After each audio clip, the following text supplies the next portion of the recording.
Olá pessoal, bom dia. São meio-dia e 15, portanto, bom dia ainda, né? Hoje nós vamos falar um pouco a respeito daquele meu projeto, daquele projeto duplo, né? Eu tinha que fazer a tradução, comparando a versão inglesa com a versão alemã de Os Enigmas da Filosofia. Eles já estão quase prontos, só falta exatamente pegar algumas passagens que Rudolf Steiner cita no livro e ver de onde ele tirou essas passagens. Então vai ter que fazer alguma pesquisa aí que, em alguns casos, eu acredito que não vai estar na internet, né? Então vai ter que pegar realmente alguma bibliografia aí e talvez isso possa atrasar um pouco o lançamento desse livro, certo?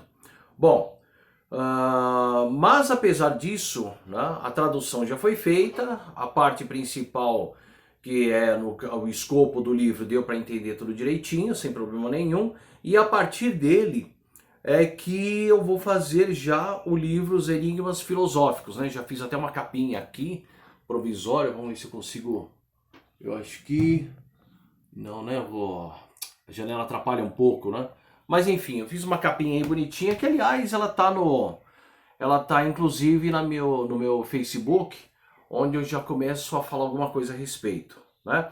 Então tá, os enigmas filosóficos. Aqui você tem um desenho, né, com o rosto, as percepções vindo e as ideias entrando, tem a questão da experiência, tem a questão das visões de mundo e por aí vai. Bom, os Enigmas Filosóficos, uma releitura atual de Os Enigmas da Filosofia de Rudolf Steiner para visões de mundo do século XXI. E quem vai escrever, no caso, sou eu, professor Carlos Alberto Loyola de Souza, e a professora Marli Cavalcante. Bom, aí tem lá a dedicatória e tal, e vamos aqui. O propósito desse livro é fazer uma releitura do século XXI com elementos contemporâneos do livro de Rudolf Steiner, o GA 18, Die Ratio der Philosophie, ou edição completa número 18 de Os Enigmas da Filosofia apresentados como um esboço de sua história. Esse livro, né, faz parte de uma trilogia que compreende Verdade e Ciência, Prelúdio de uma Filosofia da Liberdade de 1891, que é uma teoria do conhecimento, tendo como objeto o pensar. E Filosofia da Liberdade, de 1894, que é o resultado aplicado desta teoria. Aplicado, desenvolvido, destrinchado, desdobrado, bem mais do que isso, tá? Eu coloquei aqui porque, como esse é um prefácio, eu tive que dar uma espremida nesse prefácio, mesmo assim ele ficou longo. Bom, e culmina com os enigmas da filosofia como uma resposta a esses questionamentos. Quais questionamentos? Em breve faremos uma incursão nessas duas obras, nessas três obras, porque em toda a trilogia é necessária contextualização das partes para o entendimento do todo. Assim, em qualquer lugar que alguém lê esse livro, forma-se uma egrégora para o bem da humanidade.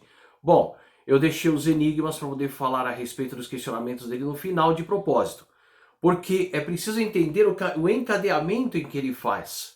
Os Enigmas da Filosofia tem uma parte que foi escrita em 1900, portanto, 1891 é Verdade e Ciência, 1894 Filosofia da Liberdade, 1900 é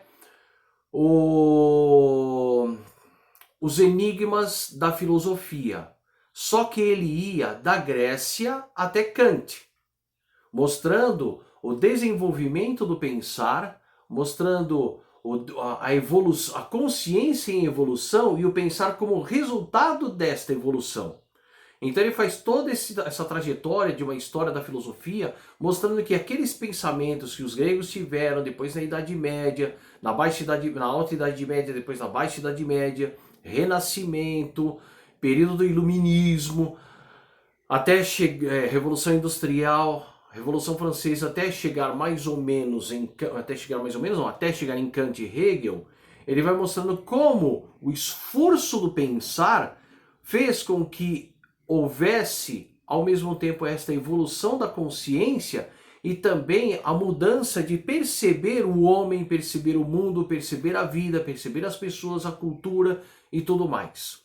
E claro, mais ou menos lá entre os...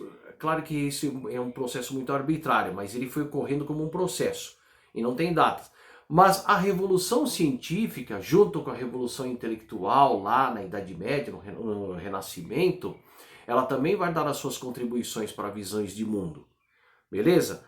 Bom, então aí o que acontece? Em Verdade e Ciência, ele coloca em xeque o filósofo Immanuel Kant, dizendo que ele poderia ter chegado à raiz de suas investigações e mais além, se ele tivesse colocado a pergunta de maneira corretamente ao se perguntar não o que posso conhecer, mas sim de onde venho pensar.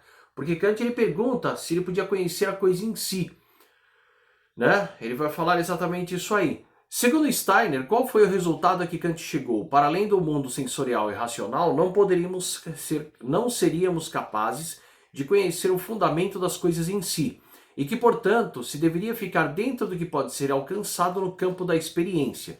Mas é exatamente isso, diz Steiner, o fundamento dessas coisas que deve ser dirigida à nossa atividade científica, e que Kant chegaria à raiz do problema se realmente tivesse investigado qual é a finalidade da organização do pensar. Ou seja, o pensar ele está organizado de uma determinada maneira. E ao não fazê-lo, Kant abriu espaço para que Fichte, Schelling e Hegel procurassem as coisas em si em outros lugares. E outros, como Schopenhauer, questionando as verdades de Kant como sendo inabaláveis. Isso é verdade. O Schopenhauer ele fala assim, não, a coisa não é questão de um dever entre uma escolha e tal. Não, é meio que o produto do acaso. E você meio que tem que se virar um pouco nisso aí. Quem está falando bastante a respeito de Schopenhauer é o Paulo Giraldelli em relação a Machado de Assis. Então é bom fazer aí essa dupla leitura. Bom, vamos lá. Ao investigarem o conhecimento das verdades supremas sem investigar a natureza do pensar, ou seja, não pensam o início, já pensam o meio. Os imponentes difíceis das ideias desses filósofos tiveram um efeito nocivo sobre eles e sobre nós. Os enigmas filosóficos tratam exatamente disso. O fato de você colocar uma pergunta errada, uma premissa errada numa pesquisa que você vai fazer, pode dar um resultado muito diferente daquele que você imaginou. E pode ser pior ainda. Nós vamos ver por quê. Cadê? A natureza das pessoas. As imponentes e difíceis ideias desses filósofos tiveram efeitos nocivos sobre eles e sobre nós. Pois ao desconhecer a relação do mundo das ideias e a percepção sensorial, não é à toa que a capa tem ideias e percepções,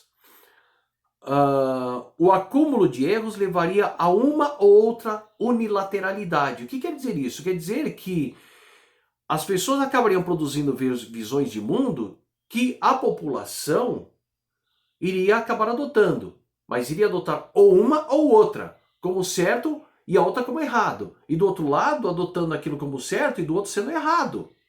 Né? Basta ver, por exemplo, a confusão que se faz com a questão do nazismo ser de direita ou de esquerda. É resultado desse tipo às vezes, de pergunta mal formulada. Né? Não só isso. Vamos lá.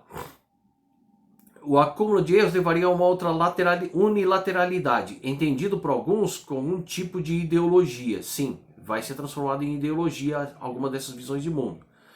Steiner parecia prever o que estava por vir quando diz que estes sistemas de pensamento audaciosos não resistiriam às tempestades de uma era hostil à filosofia e que tudo de bom ou ruim produzido pela filosofia seria varrido impiedosamente. Sim, isso é verdade. Basta ver a atual situação em que se encontra as pessoas que dizem estar fazendo filosofia.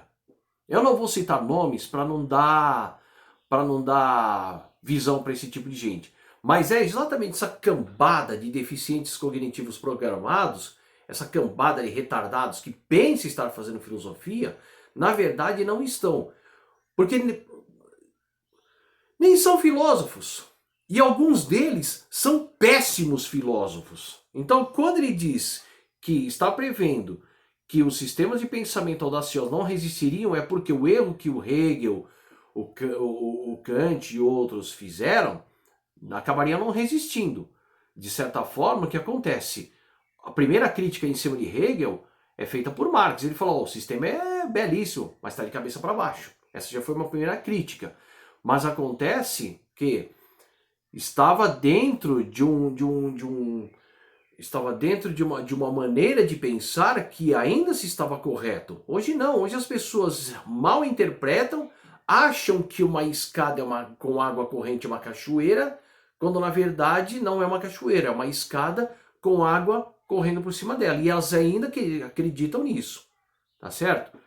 Enquanto eu estou escrevendo esse livro, uma pesquisa se não me engano, foi do Datafolha, de maio, se não me engano é disso, eu preciso ter que ver, depois eu coloco aqui no livro, 11 milhões de pessoas no Brasil acreditam que a Terra é plana. A questão não é poder ou não acreditar se a Terra é plana, tá certo? Porque o negócio é o seguinte, se a Terra é plana, então como é que você usa um sextante, que é aquele instrumento que os navegadores usavam, num oceano plano, não é? Não só isso, tem vários outros. Mas não vou entrar nesse caso aí. Eu só quero dizer que a filosofia agora, ela está num ataque frontal. E isso, para piorar, os ataques dos neoliberais do tipo, para que serve a filosofia? Um dos motivos de escrever esse livro é responder esse ataque. Para que ela serve. Né? Bom, vamos lá.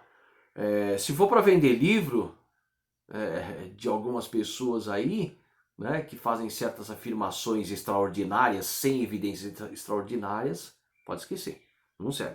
Bom, estava por vir quando diz que esses sistemas de pensamento audaciosos não resistiriam às tempestades de uma era hostil à filosofia e que tudo de bom ou ruim produzido pela filosofia seria varrido impiedosamente. Sim, aqueles grandes tratados filosóficos, mesmo escrito por esses grandes filósofos aí nos últimos 150, 200 anos, muita gente não entende. E fica com ódio da filosofia e sai correndo para onde? Pro dogmatismo. Bom, em Verdade e Ciência, Steiner pretende remediar a situação partindo da premissa de poder demonstrar o que o pensar está habilitado a fazer e que a verdade não é um produto imaterial de algo real, mas sim um produto do espírito humano livre e que não poderia existir de forma alguma em nenhum outro lugar, já que somos nós que o produzimos. Bom,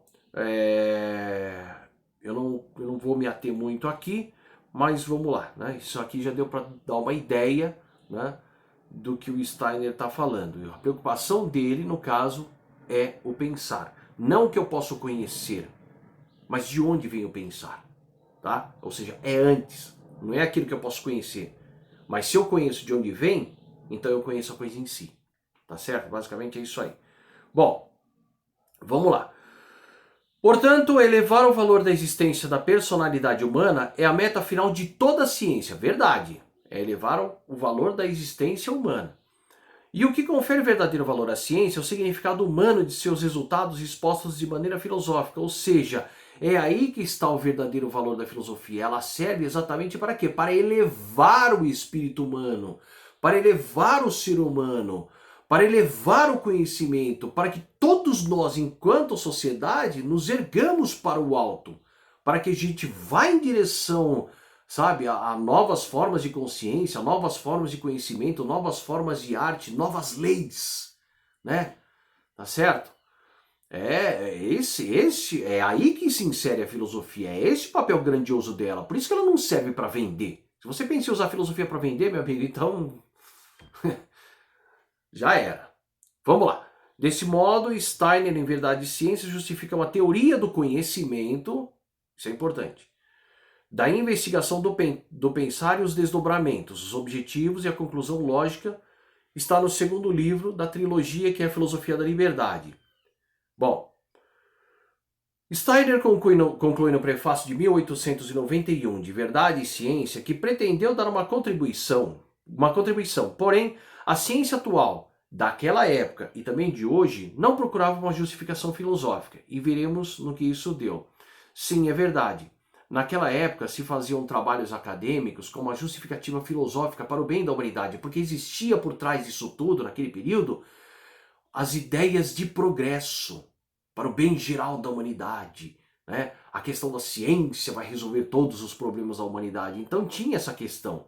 Só que acontece que por questões mercadológicas, tirou-se essa justificativa filosófica da contribuição da ciência para poder colocar apenas o que serve, se é para vender, se é útil, se dá para resolver, se dá para ganhar dinheiro. É isso que aconteceu. Só que ele está falando isso, gente, no prefácio de 1891. Já tem mais de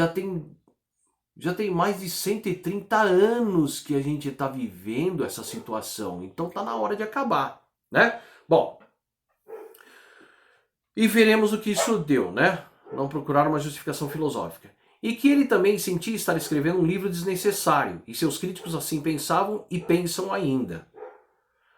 E de estar pescando a erudição moderna em águas turvas. E esta erudição dita moderna, assim como hoje, ignora o que quer e por que quer. É verdade, porque quando uma pessoa começa a escrever um livro sobre coisas mais elevadas da humanidade, tem gente que não aguenta chegar a essa altura. Tá certo? Parece que esse tipo de pessoa falta oxigênio na cabeça dela. Sem dúvida nenhuma são pessoas limitadas. Não é para elas.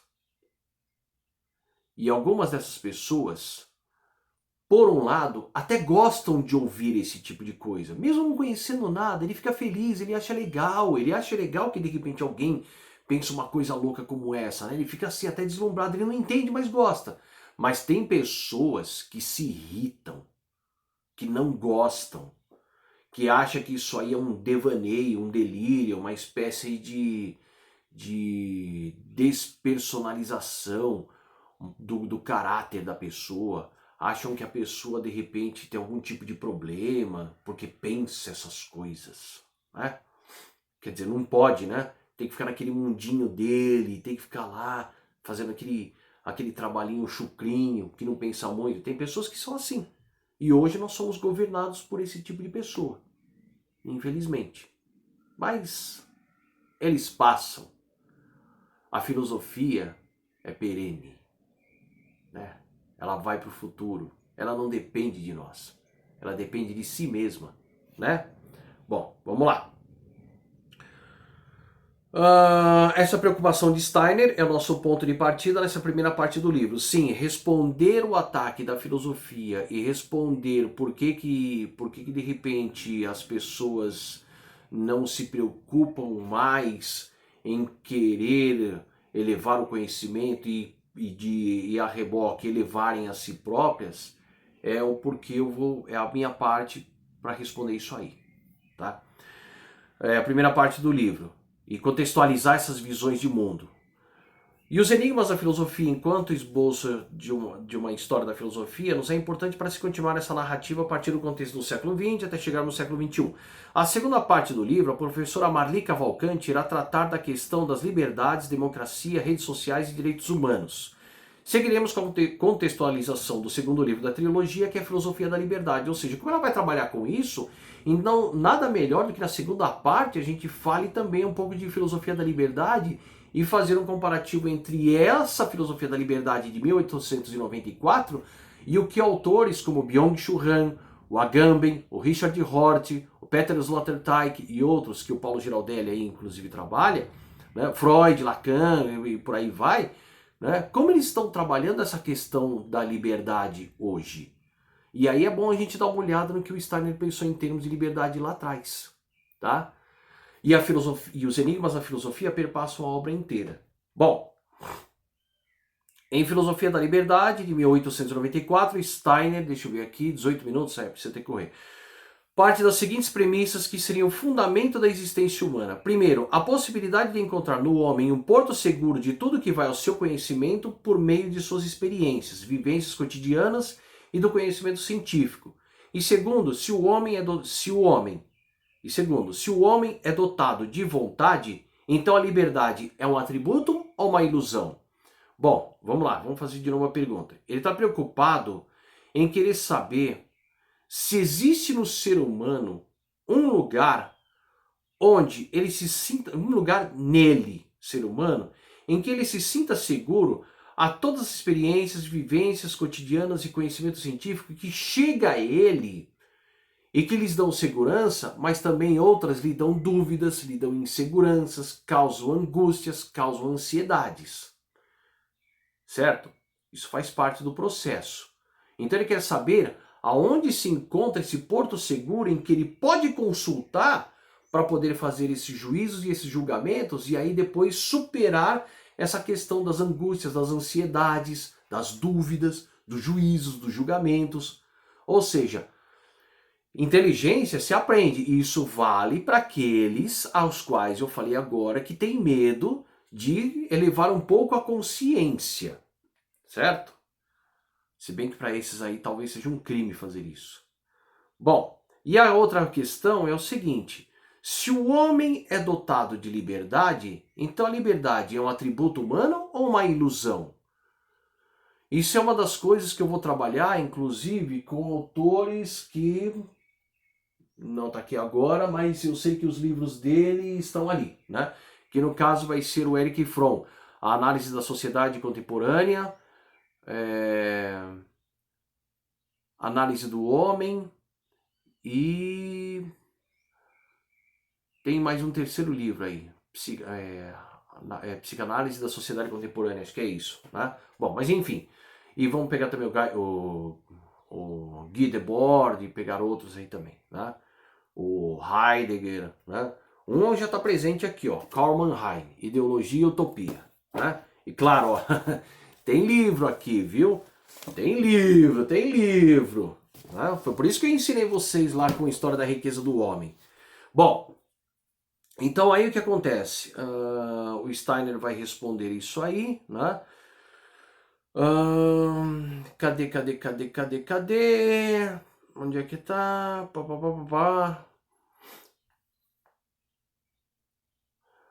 Na época, Rudolf Steiner pensou bem em não falar do resultado de suas pesquisas noológicas. Cadê? Por este mesmo método, por achar necessário que a priori precisava construir os fundamentos filosóficos que fossem capazes de dar base sólida para apoiar e justificar seus resultados, e que, portanto, se o leitor não se interessar por esta investigação noológica, o livro mesmo assim teria sua importância. Mas, para aqueles buscadores da verdade que se aterem às duas perguntas fundamentais, estes serão capazes de concluir que o ser humano é de fato membro de uma realidade espiritual. E embora todo mundo diga que já sabe disso, poucos se esforçam para chegar às vias de fatos. Mas assim, a possibilidade de se chegar a um conhecimento transcendente antes mesmo de entrar na experiência espiritual. Olha o que ele está falando, hein? Ou seja, mesmo que você não queira saber de mundo espiritual, de conhecimento espiritual e tudo mais, você pode transcender. Você tem essa capacidade e você pode consegui-la, tá certo? Enfim, a filosofia da liberdade, ao mesmo tempo, independente das pesquisas espirituais posteriores, sim, ele vai fazer todas as outras pesquisas a partir de 1905, 1909, por aí vai, né? Teosofia, conhecimento do mundo superiores, o conhecimento dos mundos superiores, pesquisa sobre o karma, que mais? Um monte de coisa, né? Um monte de coisa. Basta lá digitar Rudolf Steiner, para quem não conhece, e vai saber, né? Independente de sua pesquisa espirituais, mas possui relação com eles, né? Bom, eu vou parar por aqui, gente, porque o vídeo já está alcançando já 23 minutos e agora, como, né, a filosofia está sofrendo ataques, as pessoas não aguentam. Então, logo mais eu volto e faço outro vídeo para falar da terceira parte da filosofia, que são os enigmas da filosofia, tá bom? Então, fui. Tchau, tchau.